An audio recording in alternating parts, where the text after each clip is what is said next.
आउज़ुबिल्लाहिमिनश्शैतानिर्रजीम बिस्मिल्लाहिर्रहमानिर्रहीम।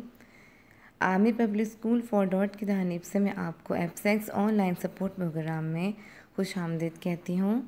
जमात हफ्तों मज़मून हमारा उर्दू अदब। सबक जो हम आज पढ़ेंगे हातिम ताई और लक्कड़हारा। मैं हूँ आपकी टीचर मिस साइमा। सबक हातिम ताई और लक्कड़हारा जो कि आपकी सरीरे खामा की किताब में मौजूद है। इसके मुसन्निफ़ हैं मीर अमन दहलवी। मुसन्निफ़ के बारे में आपको मालूमात आपकी सफ़ा नंबर 112 पर मिल जाएगी। ये जो मज़मून है सबक जो है हमारा 9 से लेकर सफ़ा नंबर जो है 12 पर मुश्तमिल है। सबसे पहले इसके मकासद जान लेते हैं। तलबा इस काबिल होंगे कि इनफरादी बुलंद ख़्वानी के ज़रिए दुरुस्त तलफ़्फ़ुज़ सीख सकेंगे।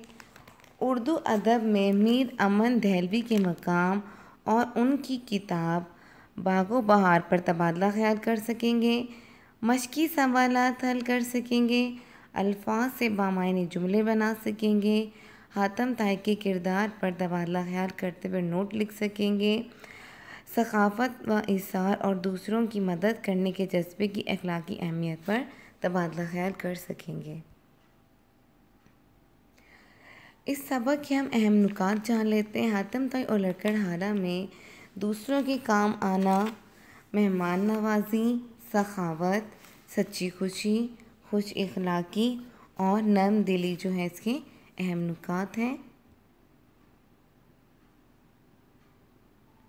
अच्छी बात, अपने लिए तो सभी जीते हैं इस जहां में, है ज़िंदगी का मकसद औरों के काम आना।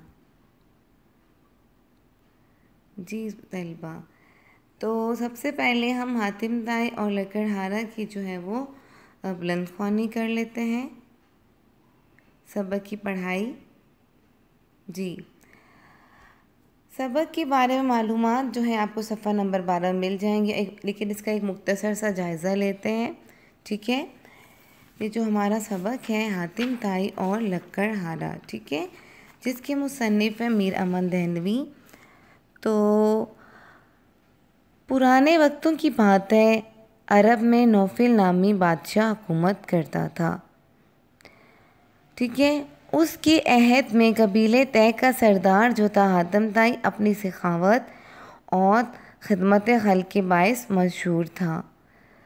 पूरे मुल्क में हर कोई जो था इसकी तारीफ़ करता।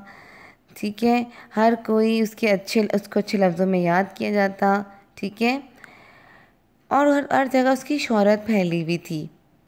ठीक है, क्योंकि नौफिल को अब जो है नौफिल जो था वो उससे हसद करने लगा और उसको उससे खुदा वास्ते का बैर हो गया।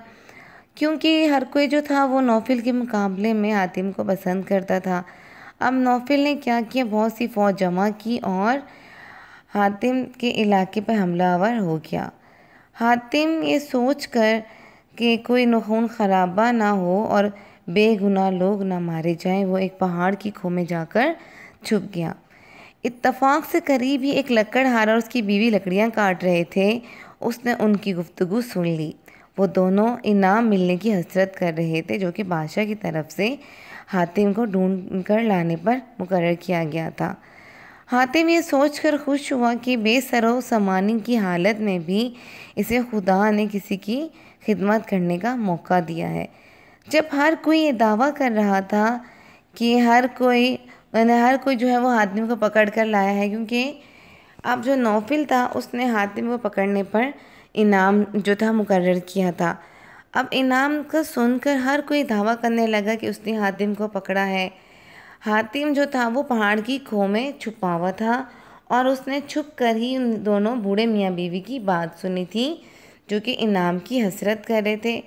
अब जब हातिम ने ये सुना तो वो खुद ही जो था वो बूढ़े की गुफ्तगू सुनकर वो खो से बाहर आ गया और उसे कहने लगा कि तुम मुझे बादशाह के पास ले चलो, इनाम हासिल कर लो। बादशाह ने ये सारा माजरा सुना तो हातिम की तरफ दोस्ती का हाथ बढ़ाया कि मैं एक ऐसे बुलंद मर्तबा आली ज़ब और बुलंद हिम्मत शख्स के साथ जो हर हालत में दूसरों की खिदमत करने के लिए तैयार रहता है, क्यों दुश्मनी रखूं। उसने बूढ़े जो था लकड़हारे को बहुत सारा इनाम दिया और हातिम को उसका जो इलाका था वापस कर दिया। कबीले तय की जो सरदारी थी उसको बख्श दी। ठीक है, तो ये था इसका मुख्तसर सा तारुफ। ठीक है, सबक के अहम नुकात जो थे हमने उसकी जो है वजाहत कर ली। ठीक है, कि अरब में जो था वो नौफिल नामी बादशाह की हुकूमत थी और कबीले तय का सरदार कौन था? हातिम ताई। पूरे मुल्क में हातिम की सखावत मशहूर थी क्योंकि इसके दिल में दूसरों की खिदमत करने का जज्बा था। वो हर वक्त दूसरों की खिदमत, गरीबों की मदद करने के लिए और अल्लाह के बंदों की खिदमत करने के लिए तैयार रहता था। हर कोई उसकी तारीफ़ करता था, उसके नेकी के गुण गाता था। इस तरह से देख कर जो नौफिल था वो उससे हसद करने लगा और उसने उसके लिए फ़ौज तैयार की। ठीक है, ये सोच कर मैंने अभी आपको ये बताया, इसका फिर से जो है वो अदा कर लेते। वो एक पहाड़ की खो में जाके छुप गया था जब उसने बूढ़े जो था लकड़हारे की बातें सुनी थी, जो कि नौफिल ने हातिम को पकड़ कर लाने पे इनाम रखा था।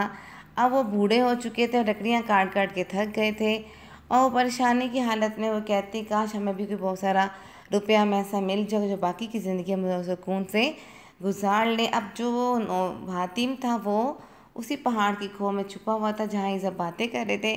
तो वो बाहर आ जाता है और कहते हैं कि आप मुझे ले जाओ, और खुश होते हैं क्योंकि उसके दिल में दूसरों की खिदमत का जज्बा होता है। खुश होता है कि चलो मैं बेसरों से माने कि मेरे पास कुछ भी नहीं है, खाली हाथ हूँ, लेकिन फिर भी मेरे पकड़ने पे इनाम रखा है, तो यानी कि मुझे फिर भी मैं इस बेसरों से माने हर किसी की काम आ सकता हूँ। तो उसने कहा ठीक है, तुम लोग मुझे ले जाओ और बहुत सारा इनाम हासिल कर लो। अब हाँ, जो नौफिल था वो ये बात सारा माजरा सुनते हैं तो इससे मुतासिर हो गया, नहीं रहता कि इतना अच्छा शख्स है जिसको अपनी जान की परवाह नहीं है, जो हर हाल में दूसरों की ही मदद करना चाहता है, दूसरों की मदद फराहम करना चाहता है। तो उसने कहा कि वो मैं ऐसे शख्स को सज़ा क्यों दे सकता हूँ, और वो अपने जो किए पे शर्मिंदा होता है उसे दोस्ती का हाथ बटाता है, और जो बुरा लकड़हारा होता है उसे बहुत सारा रुपया इनाम देता है और उसको जो था हातिम को उसका इलाका भी वापस लौटा देता है। ठीक है, और जो बूढ़ा और बुढ़िया जो होते हैं वो हातिम को और बादशाह को बहुत सारी दुआएं देते हुए रुखसत हो जाते हैं। अब हम बेटा इसका जो है वो मुसन्निफ़ का जो तारुफ है, मुसन्निफ़ मीर अमन दहलवी जो है, हम उसका तारुफ जो है वो कर लेते हैं। जी, मीर अमन जो दहलवी थे वो दिल्ली के रहने वाले थे। तलाश माश के सिलसिले में अजीमा आबाद आ गए। फिर कलकत्ता में उनकी मुलाकात फोर्ट विलियम कॉलेज के प्रिंसिपल जॉन गिलक्रिस्ट से मुलाकात इनकी हो गई। मीर अहमद दहलवी दिल्ली के रहने वाले थे। तलाश माश सिलसिले में अजीमाबाद आए। फिर कलकत्ता में इनकी मुलाकात फोर्ट विलियम कॉलेज के प्रिंसिपल जॉन गिलक्रिस्ट से हुई और उनके कहने पर आपने मशहूर किताब बागो बहार लिखी। मीर अमन की बागो बहार एक लाफानी अदबी शहकार बन गई। इस किताब को दास्तान गोई की बुनियाद भी समझा जाता है और पौने 200 साल की मुद्दत गुजरने के बाद भी इसकी मकबूलियत में कमी नहीं आई, और इसकी मकबूलियत की वजह ज़बान की सादगी, रवानी और शगुफ्तगी है। ये उनकी शोहरत आम और बकाए दवाम की ज़मानत है।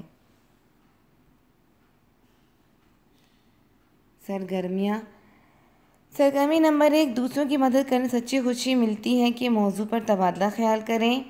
नंबर 2, तलबा एक ऐसा वाक़या सुनाएं जब उन्होंने किसी की मदद की हो और उसे किसी मुश्किल से निकाला हो, ऐसा करके उन्हें कैसा महसूस हुआ। ये आप लोग जो है वो लिख कर बताएँगे। जी, इस सबक की कामयाबी का मेयार ये है कि बुलंद ख्वानी करते वक्त तलबा दुरुस्त तलफ़्फ़ुज़ का ख्याल रखें। सबक में दी गई मालूमात का बखूर मुताला करने के बाद सवालात के जो हैं वो जवाबात अपने अल्फाज में तहरीर करेंगे। तलबा आप अपना बहुत ख्याल रखिएगा और सबक की जो बुलंद ख्वानी है उसको जो है दुरुस्त तलफ़्फ़ुज़ के साथ कीजिएगा। ठीक है, अपना तंदुरुस्त रहें, सेहतमंद रहें। अल्लाह।